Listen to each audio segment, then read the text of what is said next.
लोकसभा चुनाव का आज से आगाज हो चुका है। लोकसभा चुनाव के लिए लोगों में भारी जोश दिख रहा है। सुबह 11 बजे तक यूपी में 25.20% वोटिंग हो चुकी है। तो वही देखिए, पश्चिम बंगाल में 11 बजे तक 33.56% वोटिंग हो चुकी है। उत्तराखंड की बात करें तो उत्तराखंड में 11 बजे तक 24.83% मतदान हो चुका है। राजस्थान की बात करें तो राजस्थान में 11 बजे तक 22.51% मतदान हो चुका है। और छत्तीसगढ़ की बात करें तो छत्तीसगढ़ में 11 बजे तक 28.12% मतदान हो चुका है। मध्य प्रदेश में 11 बजे तक 30.46% मतदान हो चुका है। असम में 11 बजे तक 27.22% मतदान हो चुका है।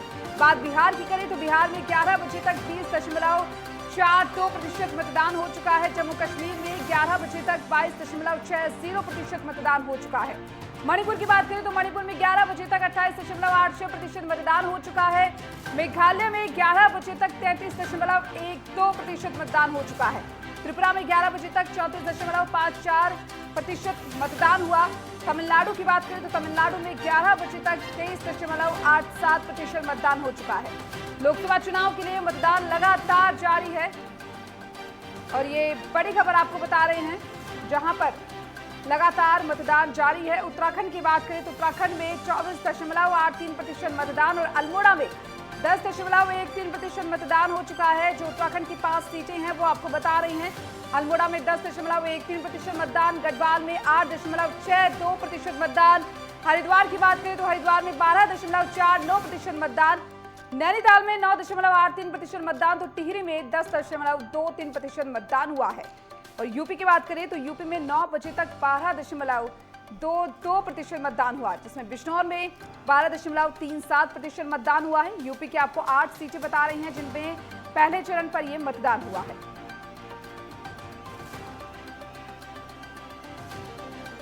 उत्तराखंड की बात करें तो उत्तराखंड की 5 लोकसभा सीटों पर आज चुनाव और चुनाव को देखते हुए मतदान लगातार जारी है। उत्तराखंड में 11 बजे तक 24.83% मतदान हुआ। अल्मोड़ा की बात करें तो अल्मोड़ा में 22.21% मतदान 11 बजे तक, गढ़वाल में 24.43% मतदान हुआ है 11 बजे तक। हरिद्वार की बात करें तो हरिद्वार में 26.47% मतदान हुआ। नैनीताल में 26.46% मतदान हुआ है। और ये देखिए, तस्वीरें भी आपको दिखा रहे हैं, क्योंकि देखिए आज पहले चरण का चुनाव है। 11 बजे तक मतदान प्रतिशत कितना कहां रहा है, कौन से राज्यों में, वो भी आपको लगातार दिखा रहे हैं। मेघालय की बात करें तो 31.65%, नागालैंड की बात करें तो 22.50%, इसके साथ ही उत्तर प्रदेश में 25% मतदान हुआ। उत्तराखंड की बात करें तो 24% और राजस्थान में 22%, तो वहीं मध्य प्रदेश में 30% मतदान हो चुका है। छत्तीसगढ़ की बात करें तो छत्तीसगढ़ में 28%, बिहार में 20%, महाराष्ट्र में 19% और पश्चिम बंगाल में 33% तक चुनाव हो चुका है। तमिलनाडु में 23%, त्रिपुरा में 33%, अंडमान निकोबार में 21% तक और अरुणाचल प्रदेश में 18% तक मतदान सुबह 11 बजे तक हो चुका है। और ये आपको दिखा रही हैं लगातार वो राज्य जहां पर कितना प्रतिशत तक मतदान हो चुका है, क्योंकि देखिए आज का दिन काफी अहम माना जा रहा है। पहले चरण का मतदान आज हो रहा है, पहले चरण का चुनाव आज हो रहा है। और ये उत्तराखंड में आपको बता रही हैं लगभग 24% चुनाव हो चुका है, जिसमें अल्मोड़ा में 22%, गढ़वाल में 24%, हरिद्वार में 26% और नैनीताल में भी 26%। लोकसभा 5 सीटें हैं उत्तराखंड में और 5 सीटों का आपको बता रही हैं कितना प्रतिशत तक चुनाव हो चुका है। अल्मोड़ा, गढ़वाल, हरिद्वार, नैनीताल और टिहरी सीट पर, जहां पर अल्मोड़ा में 22%, गढ़वाल में 24%, हरिद्वार में 26%, नैनीताल में 26% मतदान हुआ। आज महामतदान है और उसको देखते हुए सभी में भारी जोश दिखाई दे रहा है। उत्तराखंड में अब तक 24% तक मतदान हो चुका है, जिसमें 5 सीटों पर उत्तराखंड में मतदान, 5 सीटें काफी अहम मानी जा रही है। आज दिग्गजों की जो किस्मत है वो दांव पर लगी है, क्योंकि देखिए आज पहला चरण है। 21 राज्यों की 102 सीटों पर आज चुनाव अहम माना जा रहा है। मतदाताओं में काफी उत्साह है, मतदाता मतदान करने के लिए पहुंच रहे हैं, भारी जोश देखने को मिल रहा है। और ये तस्वीरें भी आपको लगातार दिखा रही हैं टीवी स्क्रीन पर, क्योंकि देखिए सुरक्षा की दृष्टि से भी पुख्ता इंतजाम किए गए हैं, कि मतदाता को किसी भी तरह की कोई परेशानी ना हो अपने मत का प्रयोग करने में। उसको देखते हुए भी पूरे बंदोबस्त यहां पर किए गए हैं। सुबह से ही सभी लोग अपने वोट का प्रयोग करने के लिए पहुंच रहे हैं।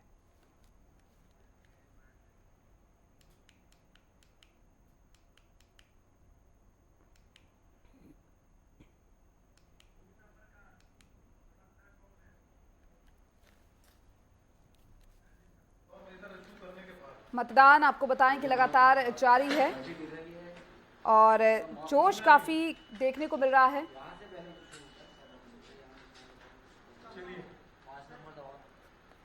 आमजन मतदान करने के लिए पहुंच रहे हैं, लगातार अपने मत का प्रयोग करने के लिए पहुंच रहे हैं।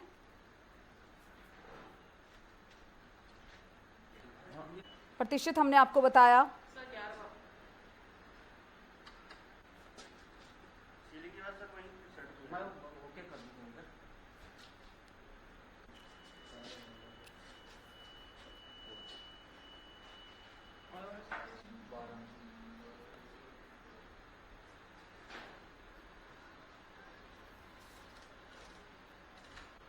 चालू है ना।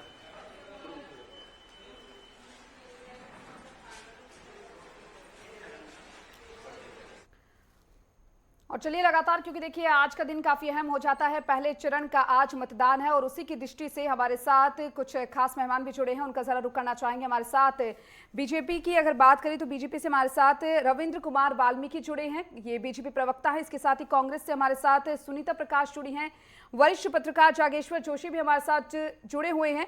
तो वहीं हमारे संवाददाता ज्ञानेंद्र तिवारी भी हमारे साथ जुड़े हुए हैं। इन सभी का रुख करना चाहेंगे, क्योंकि देखिए सबसे पहले अगर बीजेपी का रुख करना चाहें तो आपके पास मैं आना चाहूंगी रविंद्र कुमार वाल्मीकि जी। आज का दिन कितना अहम माना जा रहा है, क्योंकि देखिए आज पहले चरण का मतदान होना है, सभी में भारी जोश देखने को मिल रहा है आज के दिन को लेकर।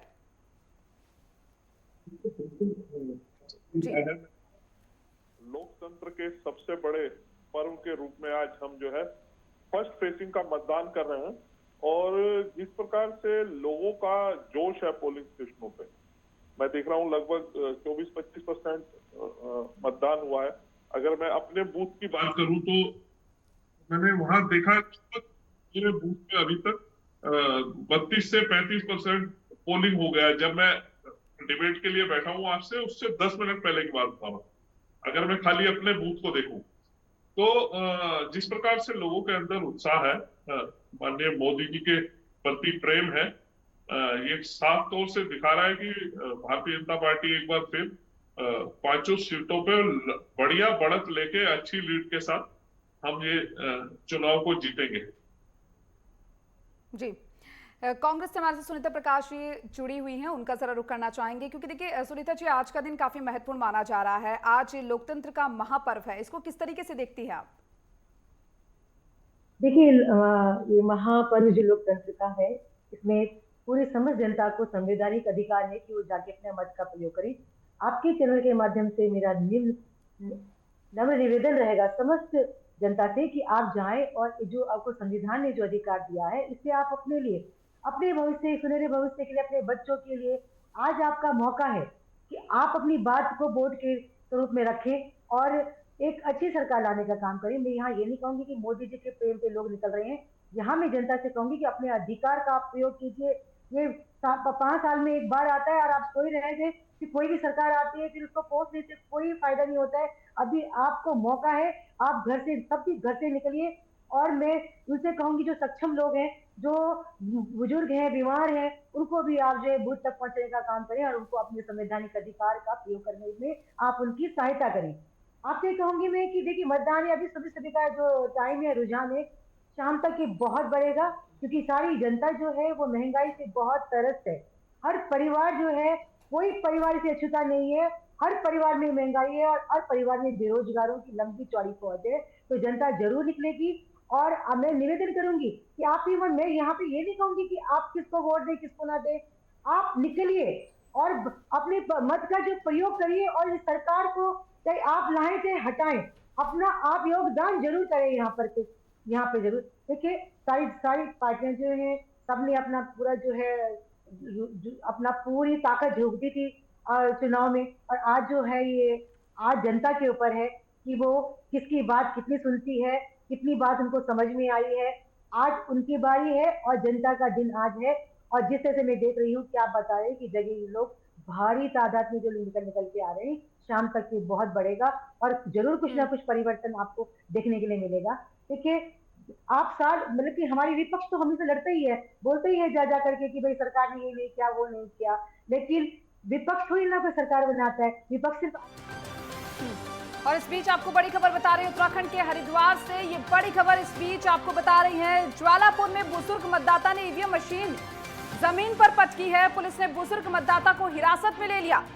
उत्तराखंड के हरिद्वार से इस वक्त की बड़ी खबर, ज्वालापुर के बूथ नंबर 126 का यह पूरा मामला है, जहां पर बुजुर्ग ने ईवीएम मशीन को जमीन पर पटका।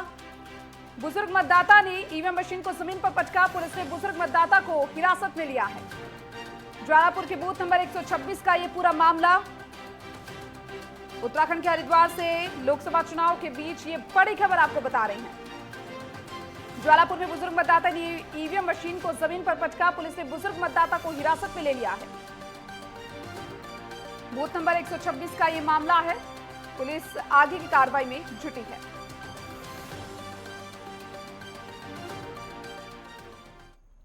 जी सुनीता जी, क्या कुछ कह रही थी आप? प्लीज कंटिन्यू कीजिए। अब आप देखिए कि एक बुजुर्ग मतदाता जो ईवीएम मतलब मशीन पटक रही है, क्योंकि उस बुजुर्ग मतदाता को कुछ नहीं मिला है इन 10 सालों में। ये उसका जो है पीड़ा है शायद, जो उन्होंने ईवीएम मशीन पटकने के लिए, किसी युवा ने नहीं पटका। देखिए आप, मुझे लगता है किसी कांग्रेस के कार्यकर्ता ने भी नहीं पटका, लेकिन लोगों का जो रोष है कि जो आपने धोखा दे करके लोगों को गुमराह करके सत्ता में आप 10 साल से बैठे हैं, लेकिन गरीब की कहीं बात नहीं हुई है। आज जो है महंगाई है, बेरोजगारी है जो बहुत चरम पर है, और लोग हर व्यक्ति से तरसते हैं, जो कि जिसका की रुझान आपको देखने के लिए मिल रहा है। मैं जनता से कहूंगी कि देखिए, आप बाहर निकलिए और आप ये मशीन ना पटक करके मेरे ख्याल से आप अपना मत का प्रयोग कीजिए। बाकी आप छोड़ दीजिए, कोई बात नहीं, क्योंकि आज ये आपका पर्व है और आपको निकल के मतदान करना ही चाहिए। मैं समस्त जनता से कहूंगी कि देखिए, आप इस तरह से ईवीएम वगैरह में अपना गुस्सा मत निकालिए, आप वोट दीजिए, कोई बात नहीं। कभी ना कभी तो कोई ना काट की हांडी बार बार नहीं चढ़ती है, और ऊपर वाले से बढ़ के किसी की आवाज या कोई बड़ा नहीं होता है। कभी ना कभी आपकी सुनवाई जरूर होगी। आप जाएं, निकलें और इस पर्व को आप ऐतिहासिक बनाएं। इतना मतदान करें जाकर के कि लगे कि हाँ, हमारा भारतवर्ष का जो व्यक्ति है, नागरिक है, वो जागरूक है, अपने अधिकारों के लिए लड़ना जानता है, और जो है अपने मत का प्रयोग करके जो है सत्ता परिवर्तन करता है और करना चाहिए। तो मैं देखती हूँ कि बड़े जो लोग हैं, ये जो इस पर्व में है, छोटे लोग ही निकल के आते हैं। बड़े पढ़े लिखे लोग आज के दिन से छुट्टी मनाने चले जाते हैं। अगर कहीं वो सुन रहे हो आपका ये नेतृत्व, तो उनसे मैं निवेदन करना चाहूंगी कि देखिए, आपको फर्क नहीं पड़ता है, लेकिन हमारी आधी आबादी, बहुत ऐसी जनसंख्या है हमारी, जो इसी आपकी जो है सत्ता बनती है, और सत्ता से ही जो उनको लाभ मिलता है, जिनके आप योजना बनाते हैं, बहुत सारी चीजें हैं जो कि हमारे गरीब लोगों को मिलती है। आपको आकर के जरूर मतदान करना चाहिए, क्योंकि उन लोगों के हित में आप सब सक्षम है, आप सब कुछ ले सकते हैं, खरीद सकते हैं, आपको कोई फर्क नहीं पड़ता कि कोई भी सरकार आए या जाए, लेकिन नहीं, ये आपको संवैधानिक अधिकार मिला है, इसका आप प्रयोग किए और जाइए, आप अपना मतदान जरूर कीजिए। मेरे ख्याल से ऐसा होना चाहिए। जी बिल्कुल, हमारे साथ वरिष्ठ पत्रकार जोगेश्वर जोशी भी जुड़े हुए हैं, उनका भी जरा करना चाहेंगे।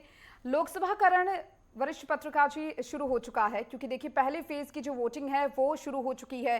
वोटर्स में जोश हाई देखने को मिल रहा है। 21 राज्यों की 102 सीटें दांव पर लगी हुई है। किस तरीके से देखते हैं आप इसे? सॉरी मैडम, दरअसल में ये लोकतंत्र का वाकई एक महापर्व है, और बहुत लंबी दास्ता के बाद हमारे देश को स्वतंत्रता मिली और हमने लोकतंत्र को चुना। भाई, हमारा इतिहास भी अगर दुनिया के सबसे पुराने लोकतंत्रों में अगर कोई देश किसी देश में स्थापित हुए थे 6वीं शताब्दी में, तो वो भारत में हुए थे। गणतंत्र थे उस समय। बिहार और नेपाल के बॉर्डर में कुछ गणतंत्र थे, उसमें नाम इस समय याद नहीं आ रहा है। हमारी जो मूल इस देश के जो निवासी हैं, उसकी आत्मा लोकतंत्र में ही बसती है। बहुत सारी राजशाही और हमने वो युग देखा, लेकिन आज का जो दौर है, इसको बड़े उत्साह से मैं देख रहा हूं इस समय मैं लगभग जिन क्षेत्रों को व्यापक रूप से देख रहा हूं, चर्चा परिचर्चा थोड़ी बहुत चल रही होंगी, लेकिन ज्यादातर मतदाता मौन था। और आज एक बड़ी संख्या में निकलकर वो अपना मतदान कर रहा है। अभी 26, 27 और लगभग कहीं इसके आसपास लगभग जो मतदान हो रहा है लगभग सभी जगह पहाड़ी क्षेत्रों में या मैदान के क्षेत्रों में अच्छा मतदान चल रहा है। और अब उसकी रफ्तार धीरे धीरे बढ़ेगी क्योंकि महिलाएं अपना काम काज करके बाहर निकलती हैं। और दूसरा है, जनता में निरुत्साहित तो नहीं है। अभी ईवीएम का जो मामला कर रहे थे, जिसे डिफाइन किया जा रहा था कि दरअसल में फ्रस्ट्रेशन हो सकता है। फ्रस्ट्रेशन, हर आदमी की अलग अलग भावनाएं हैं और हर व्यक्ति की अलग अलग उम्मीदें हैं। लेकिन वो आदमी पहले मतदान केंद्र में तो आया कम से कम। वो फ्रस्ट्रेशन ठीक है, उसका न जाने मन में क्या था क्या नहीं था, लेकिन राजनीतिक दलों का फ्रस्ट्रेशन ज्यादा बुरी बात है। क्योंकि चुनाव ऐसा युग होता है रेखा, वर्षों से एक पार्टी रही, आज दूसरी पार्टी है, कार्यकर्ता पूरे मनोयोग से लगे हुए हैं सुबह से शाम तक। कम से कम उनकी भावनाओं का तो हर दल को ख्याल रखना चाहिए। वो धूप में तप करके और गांव-गांव, शहर-शहर डोल-डोल करके वो अपना कार्य कर रहे हैं। और वो लोगों को आज प्रेरित करने की भी उतनी आवश्यकता नहीं है, क्योंकि आज हमारे पास सूचना का युग है। हर व्यक्ति तक बातें पहुंच रही हैं और आज जो है देश शिक्षित हो गया है बहुत ज्यादा और अपने मताधिकार के प्रति वो पूरी तौर से जागरूक है। बड़ी शांति से लोग वोट दे रहे हैं। एक आध व्यक्ति अगर कोई इस तरह से हो जाता है, वो आवेश में हो गया होगा। हम तो ईश्वर से प्रार्थना करेंगे, फिलहाल तो व्यवस्था का क्या वो होगा, लेकिन ईश्वर से ये प्रार्थना करेंगे कि उन्हें माफ करे। बाकी तो व्यवस्था अपना नियम कानून देख लेगी। तो ये चीज है, फ्रस्ट्रेशन होने की जरूरत ही नहीं है जी। ये तो बहुसंख्यक जनता जिसको वोट दे रही है वो जीतेगा। ठीक है मैडम जी। चलिए, ज्ञानेंद्र भी हमारे साथ, हमारे संवाददाता जुड़े हुए हैं, उनका रुख करना चाहेंगे। ज्ञानेंद्र, आप इस वक्त जहां मौजूद है, क्या कुछ देखने को मिल रहा है? कितना मतदान प्रतिशत वहां पर हो चुका है? क्या कुछ तस्वीरें निकलकर सामने आ रही हैं? देखिए, इस वक्त हम हरिद्वार के झबरेड़ा विधानसभा क्षेत्र में हैं। जैसा कि मैंने पहले भी यहाँ की तस्वीरें दिखाई थी, एक बार फिर दिखाना चाहूँगा। झबरेड़ा में हूँ मैं। झबरेड़ा का ये बाजार है, मतदान यहाँ चल रहा है लगातार। अगर हम देखें तो दोपहर का समय है, जैसा कि ये ग्रामीण क्षेत्र है और ऐसे में अगर हम देखें तो इस समय जिस तरीके से खेतों में गेहूँ की कटाई चल रही है, दोपहर के वक्त में भीड़ थोड़ी मतदान बूथों पे कम ही देखने को मिल रही है। सुबह का वक्त, जैसा कि जानकारियां यहां से मिली, सुबह के समय ज़्यादा लोग अपने मतदान का प्रयोग करने के लिए मतदान केंद्रों पे आए थे। लेकिन अभी जो कम संख्या देखने को मिले, इन लोगों से हम बातचीत भी करेंगे और जानने की कोशिश करेंगे कि ग्रामीण क्षेत्रों में जो मतदाता हैं उनका इस बार वोट करने का अधिकार क्या है, इस बार किन बातों को लेके वो मतदान केंद्रों तक पहुँच रहे हैं। कुछ लोग हैं जिनसे हम बातचीत करने की कोशिश करेंगे। मतदान करने आए हैं, क्या सोच के आए हैं आप? वोट डालने के लिए।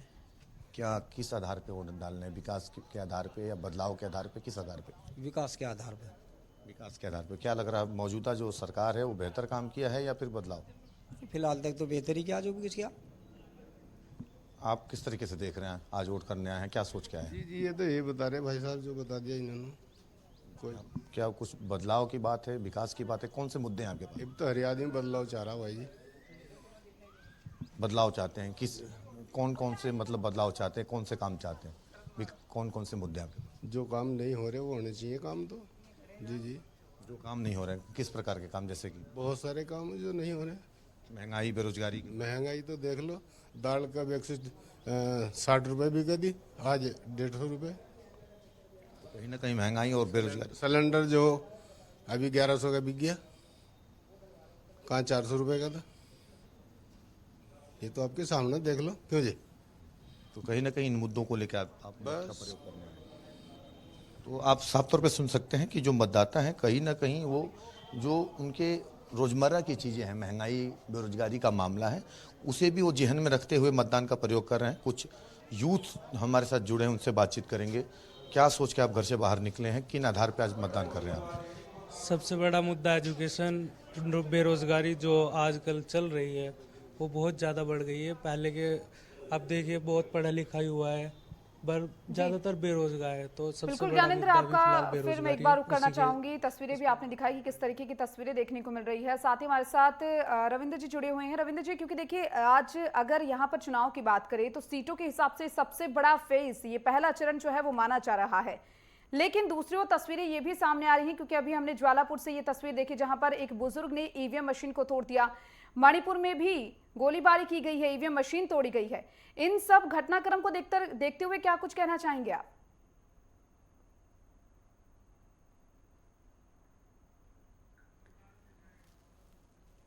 चलिए सुनीता जी, आपसे मैं जरा इसी के ऊपर प्रतिक्रिया लेना चाहूंगी, क्योंकि देखिए एक तरफ तस्वीरें निकलकर सामने आ रही है कि शांतिपूर्ण तरीके से वोटिंग हो रही है और सबसे बड़ा फेज ये सीटों के हिसाब से माना जा रहा है, लेकिन दूसरी तरफ बात करें ज्वालापुर से तस्वीरें सामने है जहां पर एक बुजुर्ग ने ईवीएम मशीन को तोड़ा।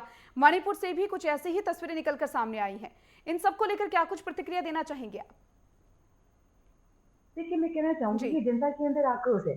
जी। जैसा कि मैंने आपसे कहा था, महंगाई और बेरोजगारी आपने सुन लिया है कि मतदाता भी कह रहे हैं कि वो परेशान है। बेरोजगारी इतनी बढ़ गई है कि हर घर में बच्चा है, बच्चों की शादियां नहीं हो रही हैं। जब बच्चे बेरोजगार हैं तो उनकी शादी नहीं है। हर माँ बाप परेशान है कि इनको बच्चे को रोजगार मिले। तो क्योंकि एक युवा है, युवा जो है उसको अगर रोजगार मिलता है तो उसको अपने परिवार की तरफ देखता है, जो कि कहीं भी नहीं हो रहा है। हर आदमी बहुत ज्यादा परेशान है।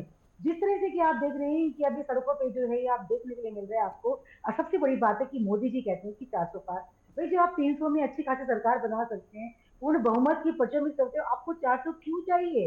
और मोदी जी ने जो है ये बोल करके अपने मुंह से कि 400 पार 400 पार, हर व्यक्ति यही सोच रहा है कि भाई आप जब 300 में सब कुछ कर सकते हैं और फिर उसे भी कम सीट में आप जो है बहुत अच्छी सरकार चला सकते हैं, फिर आपको 400 पार क्यों चाहिए? बस यही लोगों को दिमाग में लगे कि मोदी जी अपनी बातों को जो उन्होंने अपने पहले वादे किए थे, आपने जो है सिलेंडर जितने महंगे कर दिए, 400 का सिलेंडर 1100 का है। किस तरह से आप कहते हैं कि आपने उज्ज्वला दी है, वो हम लोगों ने दी है, वो नरेंद्र मोदी ने नहीं दी है। मैं भी एक कांग्रेस कार्यकर्ता हूँ, लेकिन जब पता चला कि हमारी सब्सिडी का जो सिलेंडर है वो किसी गरीब को मिलेगा, तो हमने भी तो सबसे पहली लिस्ट है उसमें अपना सिलेंडर वापस किया। और वो हुआ ये कि अब हमें अपनी अपने कर्मचारियों के लिए जो है वो 1100 का सिलेंडर लेना पड़ रहा है, लेकिन हमने मोदी जी के आह्वान पर जो अपना सिलेंडर दिया, और उन लोगों को भी जो है किसी को उज्ज्वला गैस मिल रही है, किसी को नहीं मिल रही है, जिनको मिल गई वो भरवा भी नहीं पा रहे हैं उसको। तो ये अपने आप में दुखद है कि आपने जो है दूसरों के सिलेंडर लिए, हम लोगों ने इसमें कांग्रेस भी कितने थे जिन्होंने अपने सिलेंडर दिए, आपने पूरी योजना अपने नाम ले ली कि उज्ज्वला तो मोदी जी ने दी, उज्ज्वला मुझे दी नहीं।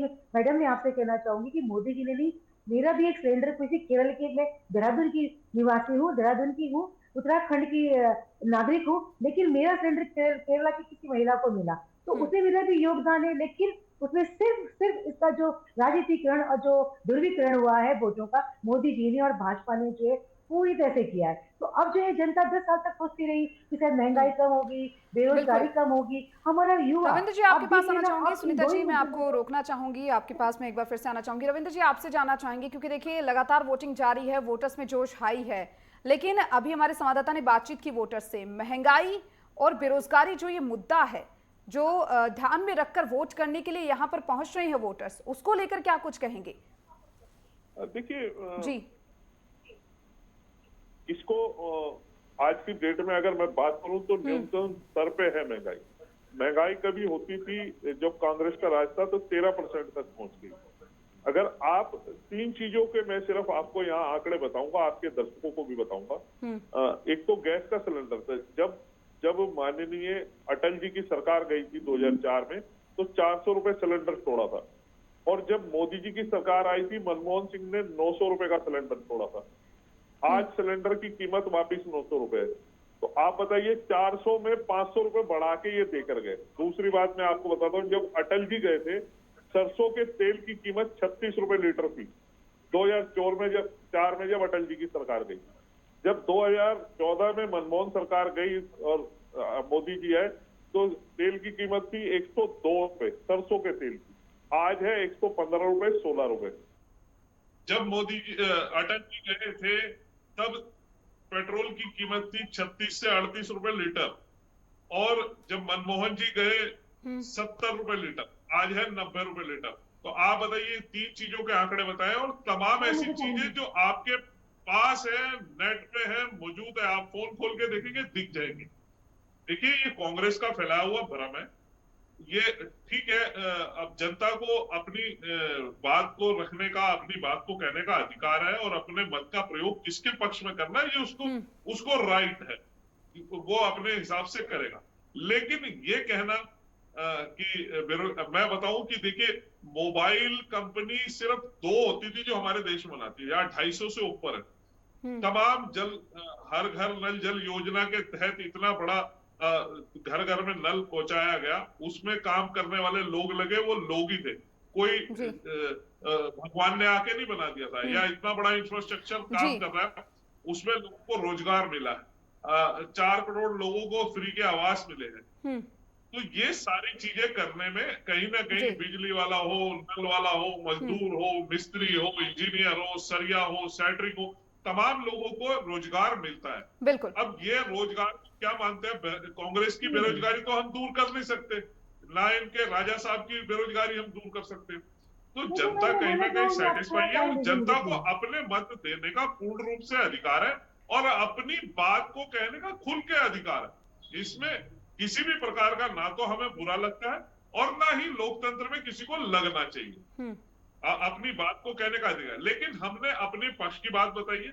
आज जिस प्रकार से कांग्रेस ने छत्तीसगढ़ में जो नक्सलियों को मार गिराया, उनको शहीदी का दर्जा दिया, और अपने सैनिकों को पे कहीं ना कहीं प्रश्न चिन्ह लगाने का काम किया, ये देश की जनता देखती है। अब ये देश की जनता ने तय करना है कि आपने किन मानसिकता के लोगों को लेकर आना है, जो ये कहते हैं कि सनातन के में जो शक्ति है उसे हमें समाप्त करना है।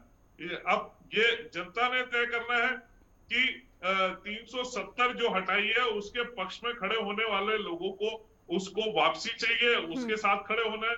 ये जनता ने तय करना है कि हमने मुस्लिम वक्फ बोर्ड को और मजबूत करना है, ये जनता ने तय करना है।